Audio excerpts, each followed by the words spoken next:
Medical కాలేజీల ప్రైవేటీకరణ నిర్ణయం వెనుక పెద్ద స్కామ్ ఉందని ఆరోపించారు మాజీ వైద్య ఆరోగ్య శాఖ మంత్రి విడదల రజని.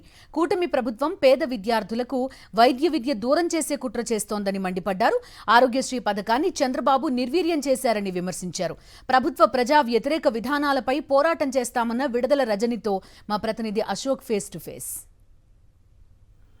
పేదవాడికి పైసా ఖర్చు లేకుండా కార్పొరేట్ వైద్యం అందించడంతో పాటు పేద విద్యార్థి పైసా ఖర్చు లేకుండా వైద్య విద్యను పూర్తి చేయాలన్న సంకల్పంతో వైఎస్ జగన్మోహన్ రెడ్డి 17 మెడికల్ కాలేజీలకు శ్రీకారం చుట్టారు. అయితే ఇప్పుడు కూటమి ప్రభుత్వం ఆ మెడికల్ కాలేజీలకు ప్రైవేటీకరణ చేయడానికి కేబినెట్లో నిర్ణయం తీసుకుంది. దీనిపైన మాట్లాడడానికి మనతో మాజీ వైద్య ఆరోగ్య శాఖ మంత్రి విడదల రజని ఉన్నారు.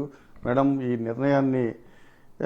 నిర్ణయం పట్ల మీ స్పందన ఏంటి? ఈ నిర్ణయం చాలా దారుణమైన నిర్ణయం అని బయట ప్రజలు చెప్తున్నారు. మీరేమంటారు? డెఫినెట్గా అండి, చంద్రబాబు నాయుడు గారి నాయకత్వంలోని ఈ కూటమి ప్రభుత్వం నిన్న ఏదైతే కేబినెట్లో ఈ నిర్ణయం తీసుకున్నారో దీన్ని పూర్తిగా ప్రజల తరఫున మేము వ్యతిరేకిస్తున్నాం. ప్రజలు వ్యతిరేకిస్తున్నారు. ఎందుకంటే ఒక మెడికల్ కాలేజ్ తీసుకురావాలంటే అదేమి ఆశామాషి విషయమేమి కాదు. 100 ఏళ్లలో ఆంధ్రప్రదేశ్ రాష్ట్రంలో 11 మెడికల్ కాలేజెస్ ఉన్నాయి. మనకి 5 ఏళ్ల జగనన్న పాలనలో ఒకేసారి ఈ రాష్ట్రంలో 17 కొత్త గవర్నమెంట్ మెడికల్ కాలేజెస్ ని సుమారు 8,500 కోట్ల వ్యయం ఖర్చు చేస్తూ తీసుకురావాలి అని శ్రీకారం చుట్టినటువంటి గొప్ప నాయకుడు జగన్మోహన్ రెడ్డి గారు. ఇది దేశ చరిత్రలో మీరు ఎక్కడైనా చూడండి, ఎక్కడ ఇంతటి సాహసం ఎవ్వరూ చేయలేదు. అలాంటి గొప్ప సాహసం పేదవాడి ఆరోగ్యం కాపాడడానికి నాణ్యమైన వైద్య సేవలు ఎక్కడికక్కడ టెరిషరీ కేర్ ని బలోపేతం చేసి సూపర్ స్పెషాలిటీ వైద్య సేవలు అందించాలి అనేటువంటి గొప్ప ఆలోచనతో జగన్మోహన్ రెడ్డి గారు ఈ నిర్ణయం తీసుకొని దీనికి శ్రీకారం చుట్టారు. ఇక్కడ వైద్య చదువులు ఎంకరేజ్ చేయడం వల్ల ఇక్కడ ఈ వచ్చేటువంటి డాక్టర్స్ అంతా కూడా ఈ ప్రాంత ప్రజలకు వైద్య సేవలు అందించి వీళ్ళందరినీ కాపాడుతారు.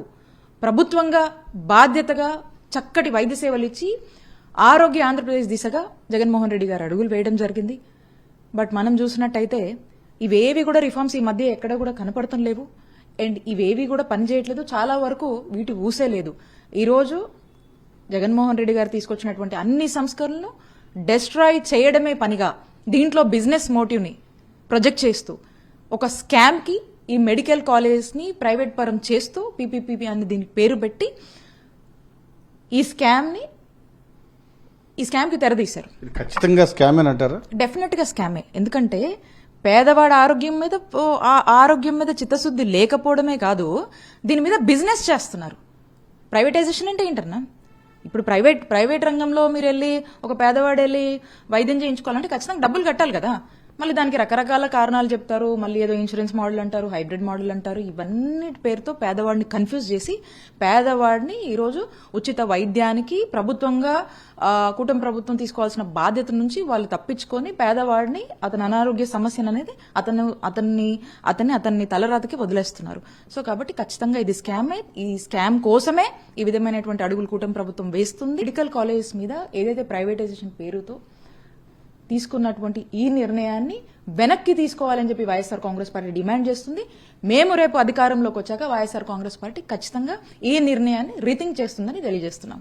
పేదవాడి ఆరోగ్యం గురించి ఇంత కూడా ఆలోచన గాని ఈ పేదవాడికి ఏదైనా మంచి చేద్దామనేటువంటి ఇంట్రెస్ట్ గాని ఏం గాని దీంట్లో లేదు.